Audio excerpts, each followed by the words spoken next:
Well, good morning. Is there anyone that did not get the handout from last week? If you weren't here last week,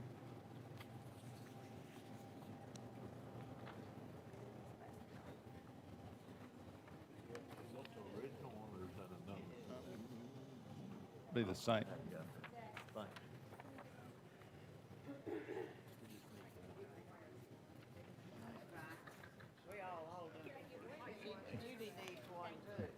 I might should have made some more copies. Yeah, I should.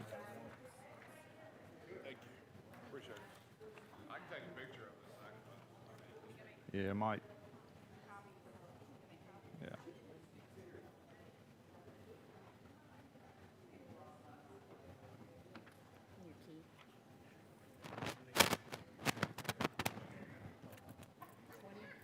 Yeah. So we're gonna make some more copies. I thought I had enough left over from last week, and it'll be on the screen here.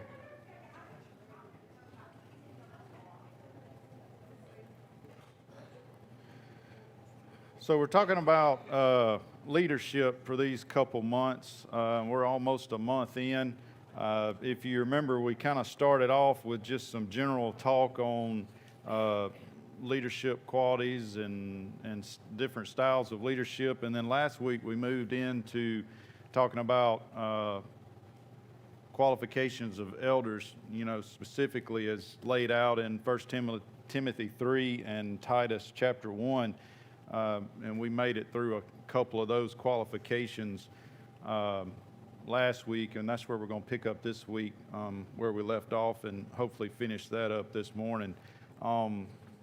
And I guess we kind of discussed that these are qualifications that could fall under general leadership, but they are specifically required in the Bible as qualifications that any man desiring to be an elder should possess before he's considered for that duty.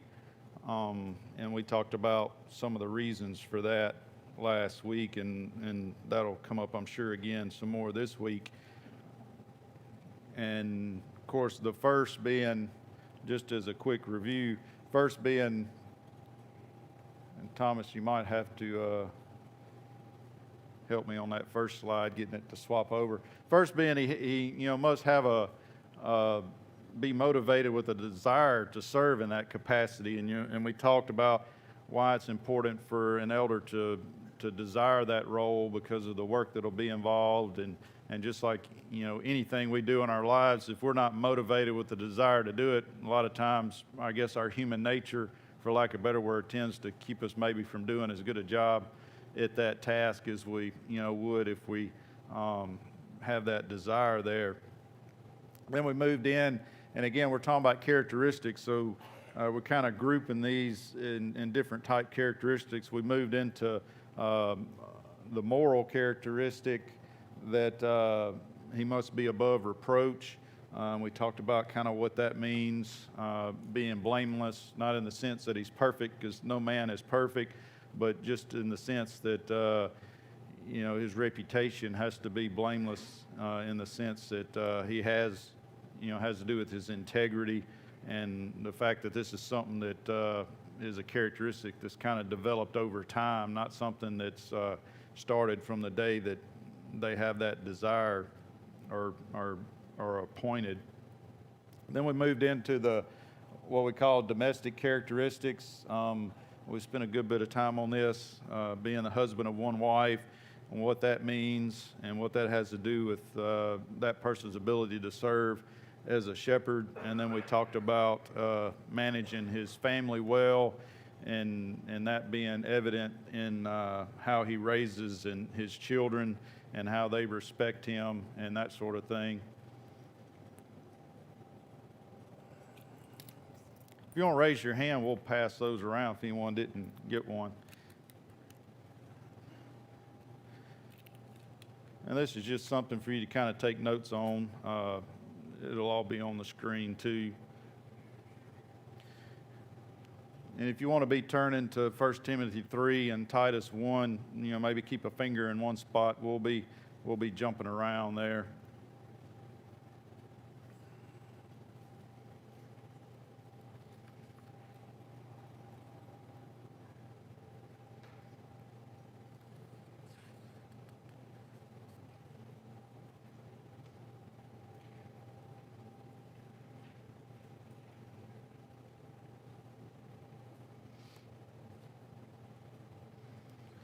And the next set of, I guess, characteristics kind of listed, we're kind of calling has to do with the elder's personality, I guess you could say. And so they're kind of grouped under that. And we find those in verse 2 of chapter 3 of 1 Timothy, as well as verse 8 of Titus 1. So we'll read that as we start discussing that. Starting 1 Timothy 1. 1 Timothy 3, verse 2. There it says, "Therefore an overseer must be above reproach," as we've already talked about, "husband of one wife, sober-minded, self-controlled, respectable, hospitable, able to teach." And then Titus 1, verse 8 says, "But hospitable, a lover of good, self-controlled, upright, holy, and disciplined." So 1 Timothy chapter 3, verse 2, what's the first one it lists there, and these are no certain order, is sober-minded. What's it mean to be sober-minded? Probably clear-headed, level-headed. Any other? Thinking straight.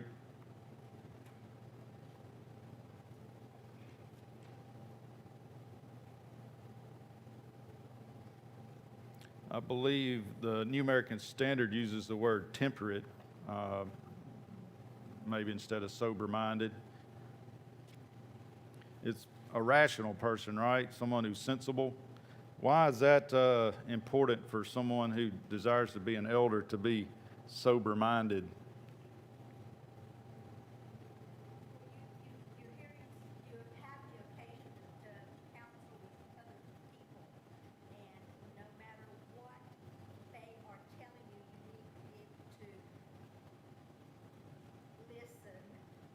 Right. Without showing feelings or Yeah. Right. That's a good point. When it comes to counseling members of the church, you have to have that demeanor about you where you can, remain rational and sensible and sober-minded in those situations.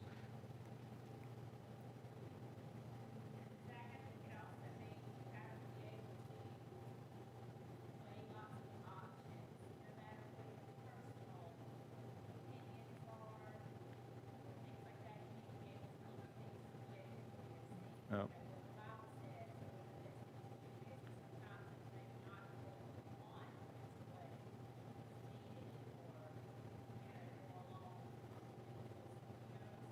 Yeah.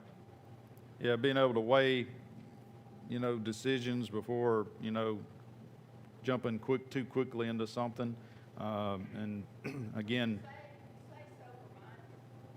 So, what drunk do you know makes a good decision? right. Yeah, the word sober, we think of it in relations to alcohol, which comes up, but I thought it says not given to wine. not given to wine. Yeah, and that's mentioned too, specifically toward wine and alcohol. But again, it's the same kind of meaning, sober-minded. We all know what sober means. It means that's yeah, right. Yeah, that's a good point. They are responsible for making decisions that affects the souls of the flock. Right. So your mind has to be clear and able to make those good decisions that's going to affect not just them, but, the whole congregation. Can't be prone to what's called fly off the handle. Yeah. Flying, that gets to the word temperate. You'll have opportunity, you'll be temperate, but Right. you gotta have mindset. That's a good point. And a lot of these we're going to look at, they all tie together to some of the same stuff you're talking about.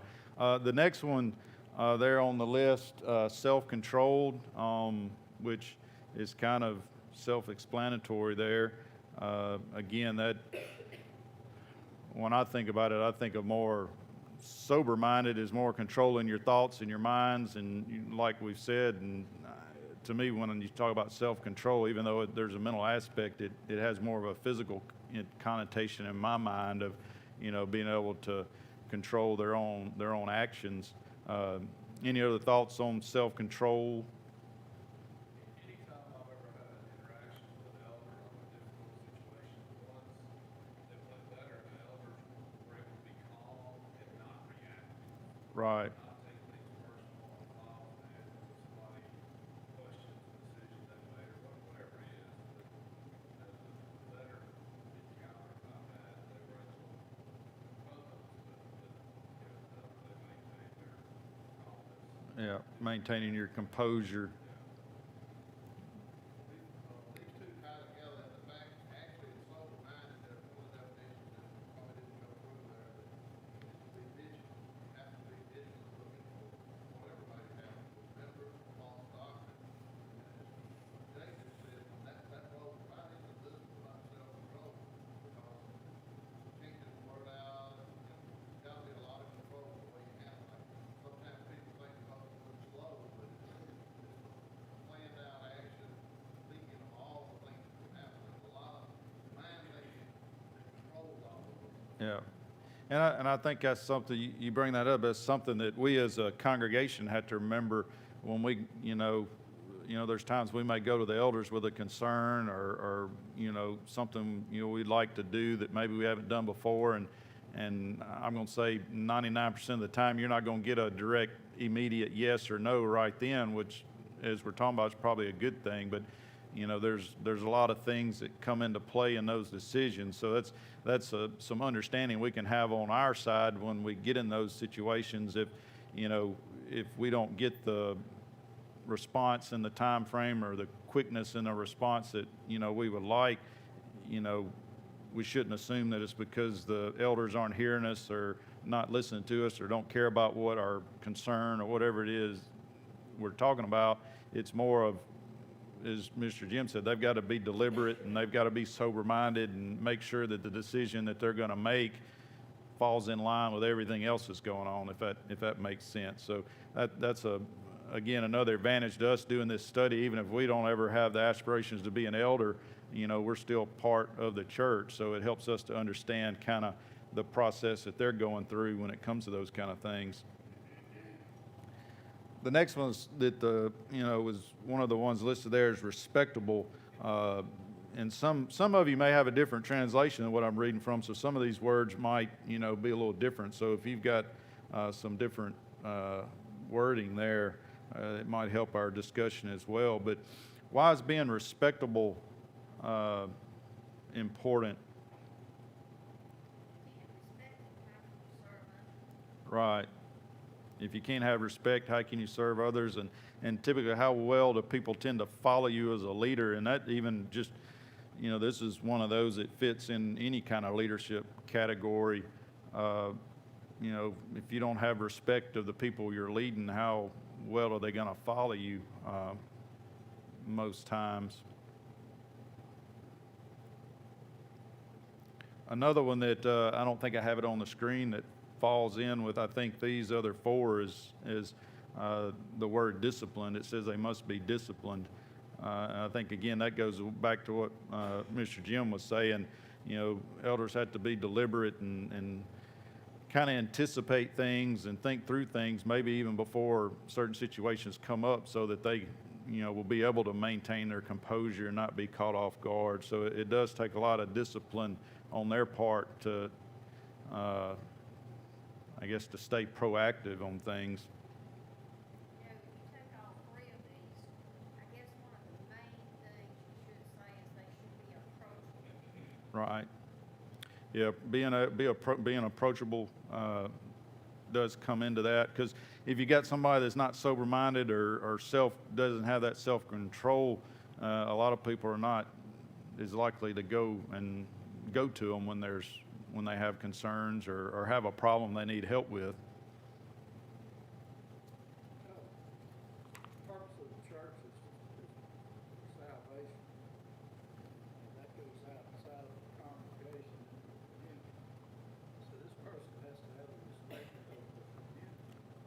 Right. Because someone could say, but that's their ill. I'm not going over there. Yeah. That's who they're. That's a good point. A lot of the community does base their view of the church. Outside these walls, Right. into the whole community. That's a big. It is. Of course, that can be said about all of us too, that, we represent the church and represent Jesus when we're out in our workplace, how we treat our friends, how we behave, during our free time. We tend to forget that sometimes.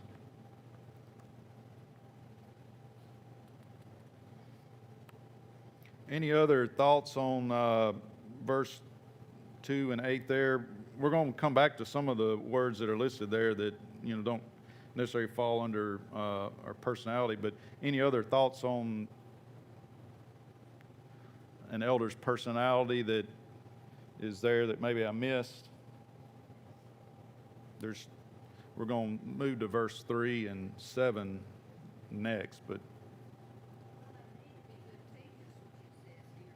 right. We haven't gotten there yet, but we are coming to that. So hold that thought for just a minute. Let's look at verse 3 now in 1 Timothy.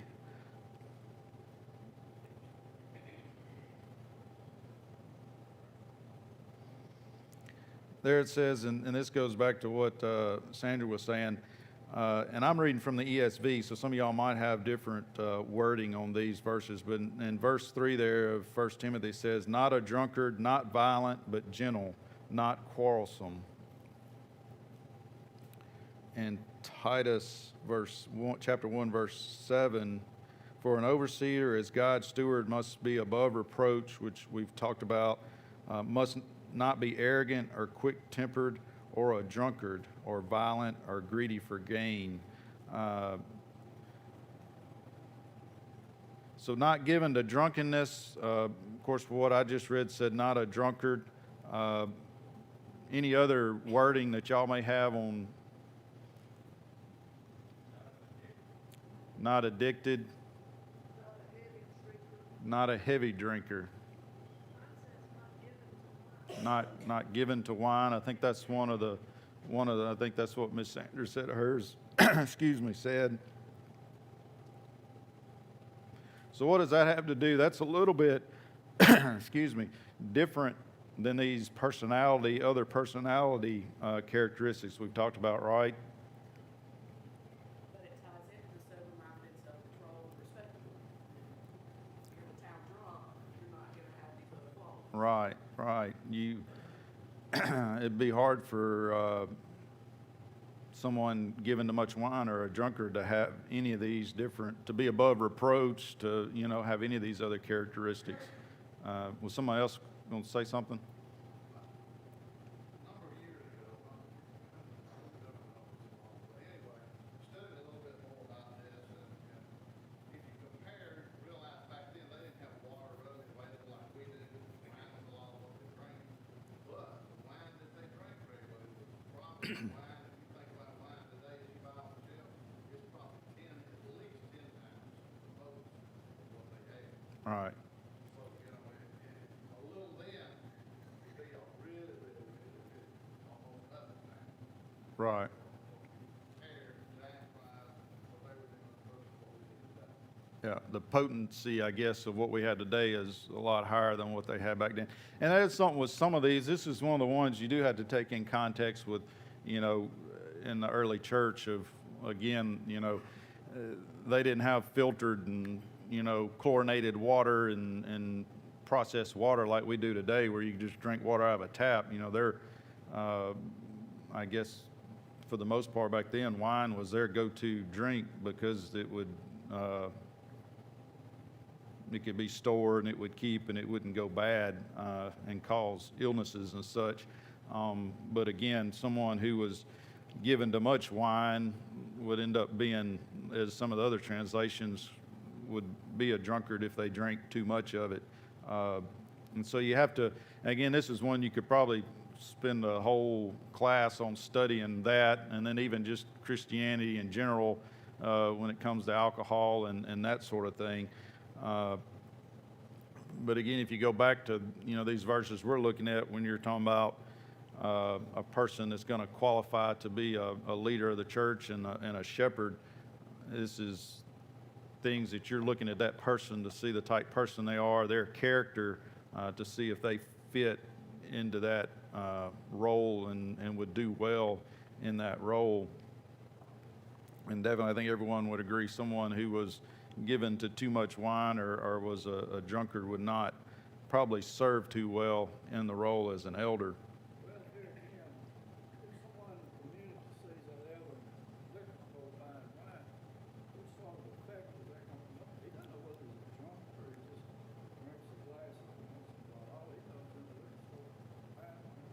Right. Probably best to get through with it all. Yeah, definitely. I mean, it's one of those things, you know, we kind of talked about that a little bit last week about being the husband of one wife and children. There's always a safe path that's a no doubt path to go. So definitely staying away from it altogether would be the safest possible route. And when you start talking about, again, considering whether you're above reproach and causing a brother to stumble and those sort of things all come into play as well. So it also says in those verses, not violent or quarrelsome. So what is that? I mean, you'd almost say that those wouldn't even have to be mentioned, because why would you want to, you know, have an elder or a leader in any situation that's apt to be quarrelsome or especially not violent? So what's your thoughts on that? I think they're talking about his Temperament, temperament. right. Just, we should be, pretty cool about whatever, just in general, that, he does not try to provoke, he just takes situations as they are, not stir the pot. Right, yeah, remaining calm in tough situations. And what quarrelsome, when you think about quarrelsome, what does that mean to you? What was that? Argumentative. Others.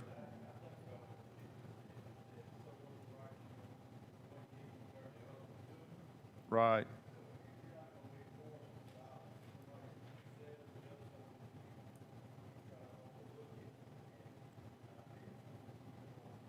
Yeah. Yeah, turning the other cheek has to do with their, I guess, approach to people and how they deal with situations. Well, it appears that he just reiterated what he said in the first two. It does, doesn't it? Confirming. Yeah. Just saying it in a slightly different way. Because you're not going to be violent or quarrelsome if you have self-control. Correct, yeah.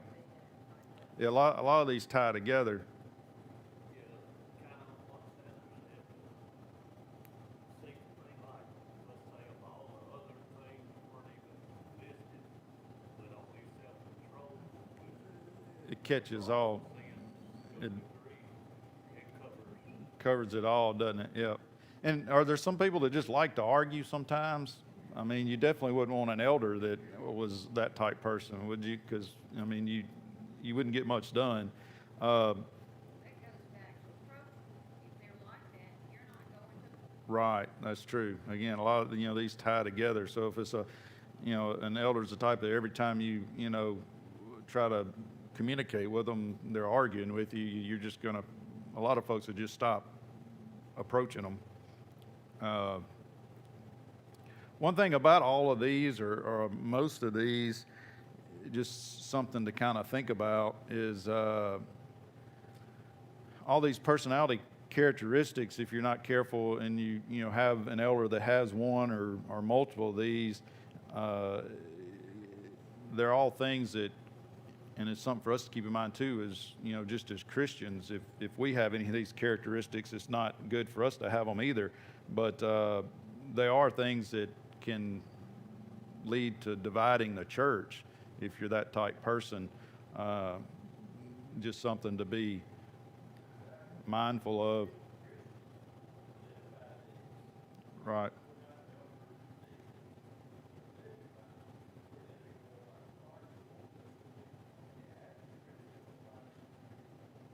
Right.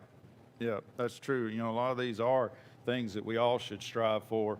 And again, they're just mentioned here specifically for elders to, I guess, emphasize that. The next one, servant characteristic, being hospitable, is mentioned there in the same verse we just read. What does it mean to be hospitable?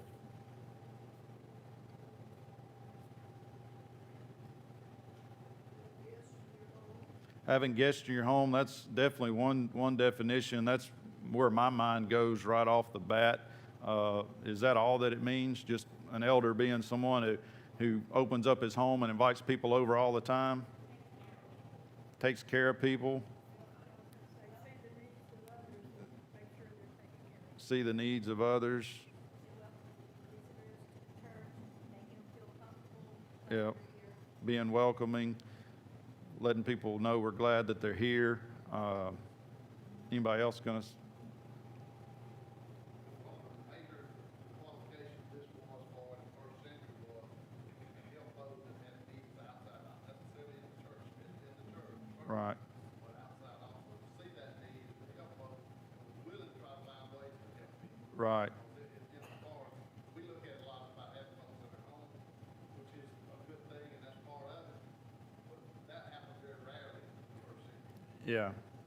And really, even today, I think today we seem to be more where, and maybe it's because everybody's so busy, we don't seem to tend to just have people into our home, well, and especially the last couple of years you don't, because, you know, of stuff we don't even want to talk about. But, yeah, so that, you know, that's not all there is to it. Again, there's nothing wrong with that, and it does help to, you know, you tend to get to know someone better when you go to their home and, you know, you see their pictures on the wall and stuff like that. So there's something to that can be helpful, but that's not all that it's talking about. And probably, as Mr. Jim said, not even the major point that's talking about. And I think sometimes we glance over that because when we think about hospitality, you know, here in the South, that's kind of what we think about, opening up your home and having a party or having people over. But that's really not what it was getting at here. It was tending to needs, more what we kind of, I think, refer to as benevolence nowadays. I think really it's, to me, I believe it means to be kind-hearted. Kind-hearted, that's good. Kind-hearted, you just go above and beyond, help regardless of what situation, if they're in church, out of church, you see a need, just Yeah. Right. Right. So what's, talking about everything everybody said,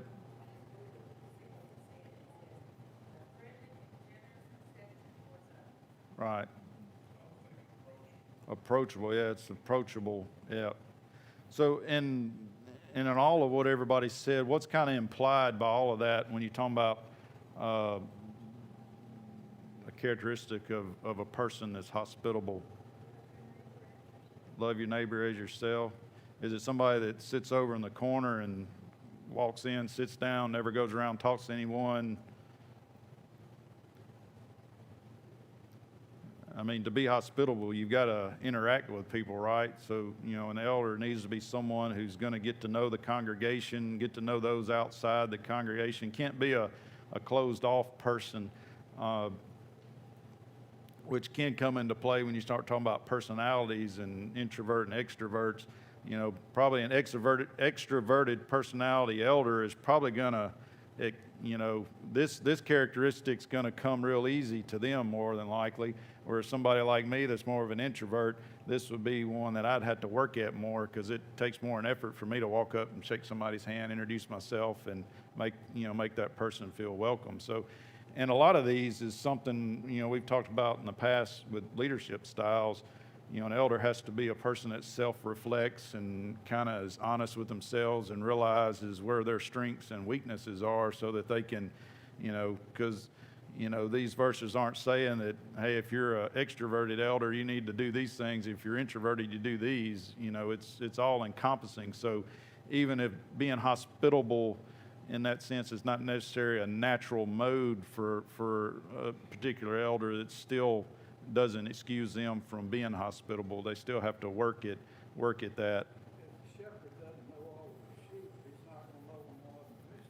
It's a good point, yeah. I If it- think that's why elders, leaders like that refer to so much in the Bible as shepherds, Yeah, because that's just a good example. yeah, and especially when you think about the story of the one lost sheep and going out to save the one. That's a good point. You know, an elder has to know everyone in the congregation, which in larger, even a congregation our size is challenging for the elders to, it takes a lot of time and dedication and discipline and self-control to be able to know, you know, all of the members, and know them well enough to be able to know when there's a need, for sure. All right, so the next one is kind of grouped as intellectual characteristics, and this goes back to what Ms. Frome mentioned already. Verse 2 and then verse 9 of Titus, I believe in the ESV say able to teach. Some of you may have some little bit different word. Verse 9 of Titus says he must hold firm to the trustworthy word as taught, so that he may be able to give instruction in sound doctrine, which would be teaching, and also to rebuke those who contradict it. If they don't know the scripture, then they won't know if there's something being taught that is not correct. Right, that's a very good point. Yeah. Yeah, Titus gets into not just being able to just teach a class or teach someone one-on-one, but knowing the scripture well enough to know when, you know, someone else is teaching something that's false. And that, again, that these are qualifications, but this kind of gets over into one of the duties of an elder is to make sure the church is going in the right direction and to make sure people aren't teaching things that are false. Just as true today as it was back then, but especially back then where you had the church was relatively new and they were getting kind of moving out of things that they were traditions and stuff that they were used to with, you know, rabbis and Pharisees and things like that. So I'm sure it was not that it's not challenging now, but it was challenging back then for sure. And to me, something that's a little different, some of the books I've read, you know, back then, it wasn't unusual for people to study the scripture a lot. I mean, we could learn a lot from them, you know, today, because they did, you know, from a young age, you know, scripture was kind of part of their normal education. So it was the actual, what the book, you know, word for word said was, you know, common for them, but as we know, they didn't always have the right understanding. And so there was a lot of changes they had to make in their understanding. To me, with us, a little bit different today is we don't study it, period, as much as we should. So there's that risk that you have teachers that, you know, maybe not teaching and maybe not intentionally teaching wrong, but just not being prepared well enough to teach a class or teach in some other setting. This is where I think the oversight of elders is so important. They need to know exactly what's being taught in the lower grades. Right. Because you can influence those children and those young people. Yeah. Big time. Like you can get a youth director in there and turn every kid in that congregation around in a different direction that you don't want. Right. And if the elders are not aware of that, then Yeah. shame on them. Yeah, you're right. And it's again, it's a big task for the elders to be in the loop on everything that's going on, but that is something that, and I know ours strive to do that, you know what's being taught, visiting some of the classes, and being part of those. Choosing the curriculum that's Right. targeted for children. Yeah. And how the classes are set up. Mhm. We changed to this where the kids are rotating to different Yeah. things because it's kind of how kids learn now. Our elders were willing to look at a different way of doing Right. things. And again, the word overseer comes in there because, you know, the elders can't be the ones that go out and find all of the literature and pick all the teachers. And I mean, they definitely can't teach every class because there's not enough to go around. But that's where the overseeing and delegating it to men and, that they trust, and then, again, staying in communication and a loop to know what's going on.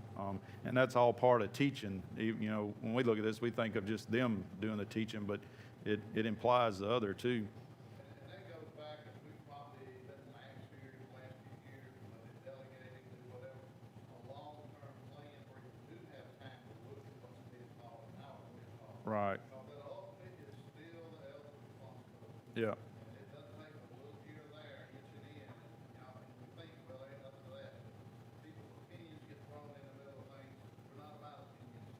Mm-hmm. Right. The elder's opinion. It's just about what's in here. Yep. We gotta look at literature, and in times past, there's been literature presented we didn't use lots of different things. That's not new. Yeah. That has to be looked at. That's not something you can take for granted anytime. Yeah. Because we're in that society we're in today, because people don't study as much, sometimes they look at things and say, oh, there's nothing wrong with that, but they don't understand what the word's trying to say. So you Right. have to look at all that. Does that mean the elder's always perfect? Absolutely not. But it does mean we have to really spend some time looking at those things in the long term. Yeah. Where we're headed back, as you guys know now, where we plan out at least a year in advance, or maybe 2 or 3 years, at a 4-year program, where we know what we're gonna teach, and how we're gonna teach, and what literature we're gonna use, from the bottom to the top. Yeah. Every adult class in there. And I think even you have to be careful. Sometimes we take for granted, we find a book that we use to guide our studies, and I mean, no matter who wrote it or what, it's still a man that wrote it. So I mean, you still, and just something for us as teachers, we still have to vet it ourselves and question, and don't just take for granted that, oh, well, he's a professor at Freed Hardeman, so it's what's in there is going to be right. Just everybody's human. They can make mistakes. So if you see something that doesn't look right, don't just assume that it is. It's good to question that. And then that comes into the being, like Brother Jim said, planning out years in advance so your teachers have plenty of time to not just read that, chapter of that book Saturday night before they come to class on Sunday. You got time to prepare and really make sure that you understand what's being said there and that it's correct. Some of the characteristics leading up to this, somebody might could say that there's a meekness or there's something like that. But I mean, this one to me brings in that an elder has to be courageous and brave. I mean, if something's wrong, they have to be willing Yeah. to stand up and say, no, this is wrong. And, whether you're a teacher, whether you're whatever, none of us like confrontation, but you've got to be willing, or he's got to be ready to stand up and say, no, Yeah. what you're teaching is wrong. We've got to correct that. Yeah. I think of it more like a shepherd that's willing to fight off the wolves. Yeah, there's some boldness that comes along with that, and that's in today's times. We don't, like Jake said, we don't like confrontation. And a lot of times we as people don't like people coming to us, and we immediately get defensive and offended when somebody corrects us on something. And that's something, again, as members of the congregation, we have to know that if we ever get in that situation, to try not to be so defensive, because we know the elders love us and that they're just trying to look out for us and can help in that process if we keep that in mind. But it does, and again, it just brings that how much more important it is for an elder to be studied of the Scripture and aware of what the Scripture says, because it is a great, probably one of the biggest responsibilities they have in leading the church. And unfortunately, it's that much more challenging for them in today's time, because we as members in general, the church does not study and is not as well versed in the Scriptures as we once were. And you can have all different opinions on why that is. Some of it may be because of it's so right there in front of us, and we got technology. If we have a question, we can just Google it and think, well, we can get all our answers through Google. But there's something to be said for knowing what's there and being able to reason for yourself when things come up. The last one there is experience. I'll try to cover this in a few minutes. Verse 3 of 1 Timothy and verse 7 of Titus say, and the first one, kind of in the general sense of experience, is they had to be proven. And again, all this we've talked about are things where, when this was being directed, it's, you're trying to look at a man and say, based on these characteristics, will they be able to serve well, as an elder? So when you talk about experience, this would be just like when you go to a job, what in their past shows that they have experience doing these things. So the first one, mentioned there is not a lover of money. So again, why would that be important?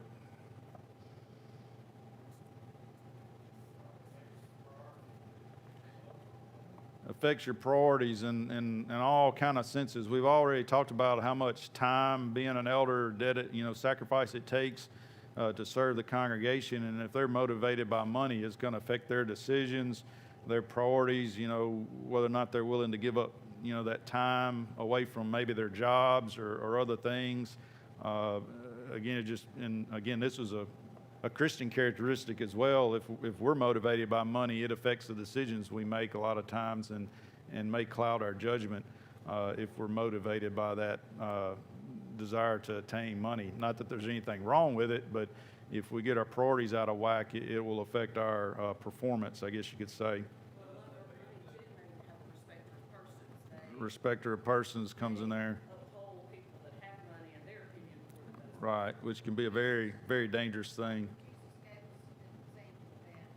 People putting their own money in the website. Right, yeah, that's true. I was just gonna say, I don't think this precludes, in some places, elders are compensated, and they Yeah. they work hard for what they do. I don't typically know more about that than I do in other places, but I mean, I don't think this precludes the church providing some kind of compensation. Yeah. Well, and I have read some of the stuff, Reverend, and I don't know of any examples off, personally, but that and I'm not sure they still do today, but in times past there may have been elders that were compensated for serving in that capacity. And from that standpoint, I would say, it's kind of unusual to us because we don't do that, but that would get into the motivation of, you wouldn't want somebody that's wanting to be an elder just because that's going to bolster, give them a second income for sure. One of the things back then, a lot of the elders, I think we said this before, they were ministers and preachers, and they led the congregation, they were bishops, they called them, they taught in the congregation, they did this. And so, if they gave up their whole life, they had to be compensated. Right. And I don't know personally today, but it had been many years ago, I did know elders that were full-time serving that did get compensated. Well, when they got a little something off, they spent tons of money traveling. Right. Get that. Yeah. When you think about business, not the last year or two was really blowing everything out of whack.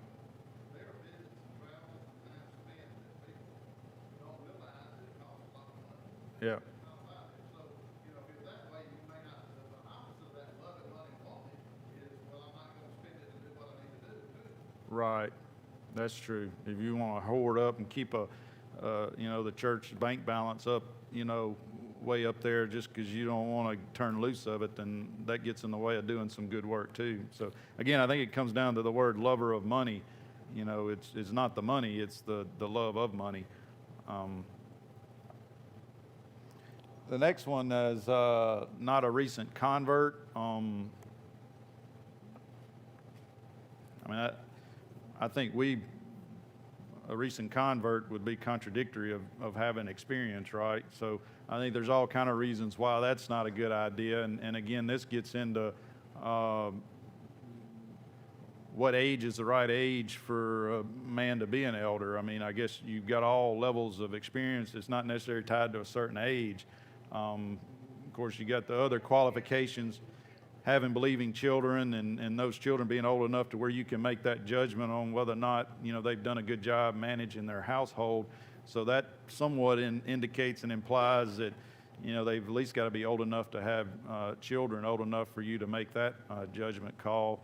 Of course, then there's other reasons, and it even tells us in those verses, you know, the reason why they shouldn't be a recent convert, because they might fall into the temptation and snares of the devil. Because we all know when you first become a Christian, a lot of times there's challenges that come along that, you know, you haven't got that experience with.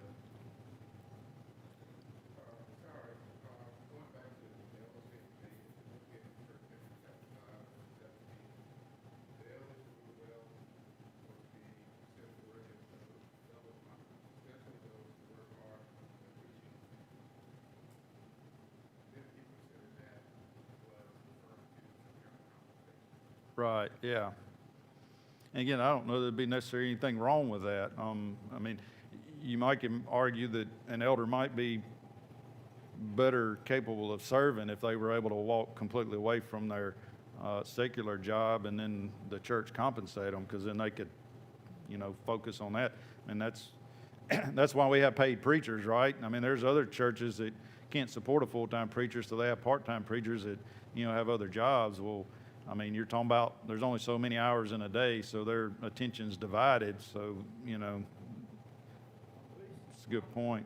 Be easily manipulated by an untrustworthy elder. Right.